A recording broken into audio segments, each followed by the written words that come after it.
In a quiet room, an old clock ticked loudly. My husband John was glued to the TV, ignoring me completely. I felt fed up with all the problems we'd had over the years. John broke the silence, sneering at me. I told him firmly, "I'm leaving." He mocked me, saying I couldn't survive without him. But his words only made me more determined. I couldn't take his neglect and his mom's meddling anymore. It was time to leave and take charge of my life. "I can handle it," I said confidently, standing up. Even though I was nervous about what was next, I felt strong. John's mom, who had been living with us for a while, walked in and saw my packed bags. "Leaving already?" she sneered, thinking I couldn't handle their family issues.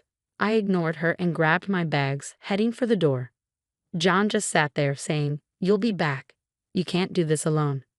As I stepped out of the house, a feeling of freedom washed over me. The evening air was refreshing, lifting my spirits. I didn't know where I was going, but for the first time in years, I felt a glimmer of hope. For 2 decades, I'd been playing the role of John's obedient wife, feeling more like a convenience than a partner. My son, Elias, was the only source of happiness, but even he couldn't fill the void in my heart. John's mom made things worse with her constant criticism and manipulation. Finding a small, peaceful apartment was a relief. It became my safe space where I could think without judgment. I ignored calls and messages from John and his mom, who begged and threatened me. I was determined to stand my ground and move forward. My coworkers at the library, where I'd worked for a long time, supported me. They had seen how I'd been struggling and were happy to see me finding my strength again. Surrounded by books and understanding friends, I started to feel like myself again and began to believe in a brighter future. While I was settling into my new life, Elias called me, sounding worried. "Mom, are you okay?" he asked. I reassured him, feeling calm for the first time in years. "Yes, Elias, I'm doing better than ever." But then he told me about the problems at home. My decision to leave hadn't gone down well. John had turned to drinking, and his mom wouldn't stop blaming me for leaving. I pushed away the guilt, reminding myself that they needed to respect my decisions. Elias hesitated but then expressed his support for me prioritizing my happiness. Ending the call, I realized this was just the beginning of proving myself to John and his mother, who had underestimated me for too long. It was time they saw I wasn't the obedient woman they thought I was. My journey to self-discovery and independence had only just begun. In my quiet new home, I reflected on the 28 years with John. What started as a promising relationship had soured over time. John's charm and our shared dreams once seemed perfect, but he became more focused on himself, neglecting our family. Elias's birth didn't bring us closer, it highlighted our growing distance. John thought providing money was enough, leaving me to handle the emotional support. His mother, Ariana, was always there, criticizing my parenting. She'd say I was spoiling Elias, insisting John never needed that kind of care. Despite her comments, I focused on raising Elias well. He grew into a thoughtful and independent man, a bright spot in our tense home. Things reached a breaking point when Ariana moved in without asking, claiming she was lonely. Her presence was suffocating. She criticized everything from my cooking to my clothes, hinting that John could have chosen a better partner. This new phase of my life was all about breaking free from years of control and finding myself again, a journey I was just beginning. Ariana's constant criticisms were hard to ignore, but what really shook me was discovering John's deception. I stumbled upon bank statements one day that revealed large amounts of money being spent from our joint account. It turned out this money was being wasted on Ariana's gambling addiction and John's secret indulgences. Whenever I tried to confront them about it, it led to heated arguments, with John always taking his mother's side. "She's my mom, Stella. She needs this," he'd insist, dismissing my concerns.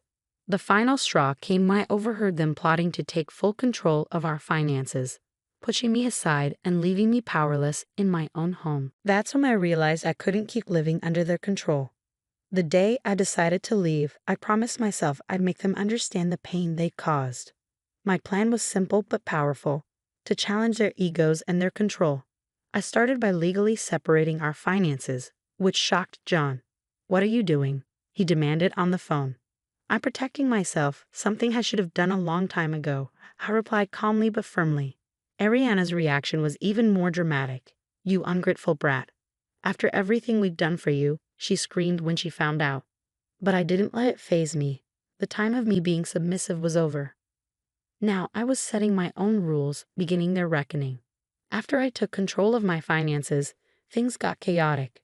John and Ariana showed their true colors through their anger. Their attempts to intimidate me with angry phone calls didn't work. "You think you're smart, Stella," John sneered over the phone. "You're nothing without me. They'll come crawling back." "Not a chance, John.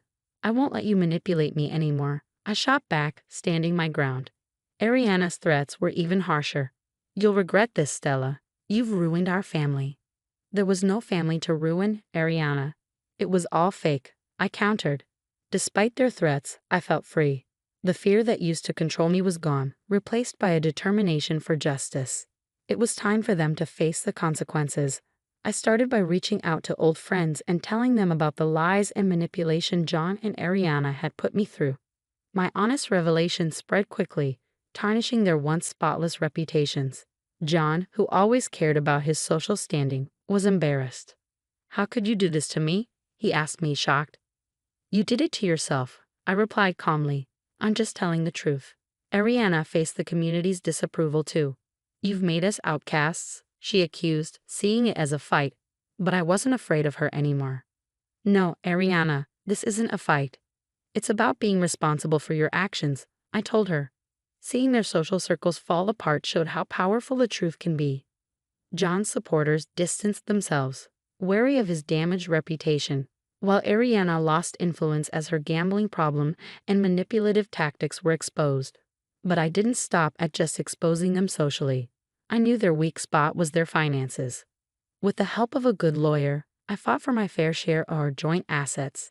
Ariana's debts from gambling and John's mishandling of money were brought to light. The legal battles were tough, but I stayed strong. Their lies were no match for the truth, and I won a significant victory in court. When the judge ruled in my favor, I could see the defeat in John and Ariana's faces. This win meant more than just money. It showed that I was morally right. "You've destroyed everything, Stella," John said, sounding defeated. "No, John, you destroyed our family long ago. I'm just picking up the pieces," I replied, leaving the courtroom feeling free for the first time in years.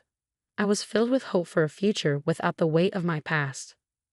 After the court ruling, I started rebuilding my life with the assets that were rightfully mine. Stepping away from John and Ariana's influence, they couldn't believe the extent of their downfall. This was the start of a new chapter for me, one of independence and self-discovery, ready to embrace whatever came my way. The crumbling of John and Ariana's facades was just the beginning of my journey to rediscover myself and pursue real happiness and freedom. One evening, John called in a fit of desperation. "You can't just change our lives like this, Stella," he pleaded over the phone. "I'm just taking back what's rightfully mine," I replied firmly. "Maybe you should have thought about the consequences before betraying my trust." Ariana, however, took a sneakier approach. She tried to turn family members against me, painting herself as the victim. "You're tearing our family apart, Stella," she accused me when we bumped into each other at the grocery store. "This family was broken long before I left," I replied, refusing to show any sign of distress. I embraced my new freedom, enjoying the ability to control my own life. I cut off their access to me by changing my phone number and found comfort in volunteering at a local shelter, helping others who have faced similar struggles. But my fight for justice wasn't over yet. I found out Ariana planned to challenge the court's decision, hoping to get money for her gambling habit. "You won't win, Stella. I'll make sure you pay," she threatened in a message sent through a relative. In defiance, I strengthened my legal defenses, prepared to counter any challenge she brought forward. The person who once avoided conflict had become a determined advocate for her own rights. Meanwhile, John was crumbling under the pressure. His once spotless reputation was now tarnished, affecting his career. "You've destroyed everything, Stella," he admitted during a moment of reflection. "You brought this on yourself, John." "I just exposed the truth," I replied. As time passed, I watched as their seemingly stable lives fell apart. Ariana's attempt to overturn the court's decision failed, leaving her in financial and social ruin. John's professional life continued to decline, his reputation irreparably damaged. However, I didn't feel any joy in watching their downfall. Though it was an important part of reclaiming myself, it didn't bring me satisfaction. My journey was about healing and finding myself, far beyond their punishment. Regaining my independence and self-respect was a big step, but the wounds from neglect and emotional abuse were still healing. As I rebuilt my life, my main goal was to find inner peace and happiness. My journey was transformative, leading me out of the darkness of my past. I became stronger and more resilient. My story wasn't about revenge, but about freedom, a celebration of the human spirit's ability to overcome challenges. Months had gone by since the court ruled in my favor, but the effects lingered. John and Ariana had drifted from their social circles, shadows of their former selves. Then Elias visited unexpectedly with troubling news. Dad lost his job and his drinking has gotten worse. Grandma lost everything to gambling. They're selling the house, he said, the weight of his words palpable. My heart ached for Elias. Despite the distance, family ties tugged at my emotions. Did we do the right thing? Elias wondered quietly. I reassured him, though with a heavy heart, that we stood up for what was right. They made their choices. I didn't find satisfaction in John and Ariana's downfall. Instead, it reminded me of the importance of living with integrity and respecting others. In the following weeks, rumors spread about the sale of their house, signaling the end of their decline. John struggled to find work because of his damaged reputation, and Ariana was isolated as her addiction became known. One evening, I ran into John during a walk. He looked like a different person, defeated. There's nothing to say, he finally said, defeated. This brief encounter was powerful. It showed how much our lives had changed because of the choices we made. It was here that I found true happiness, peace, and a sense of self that couldn't be shaken.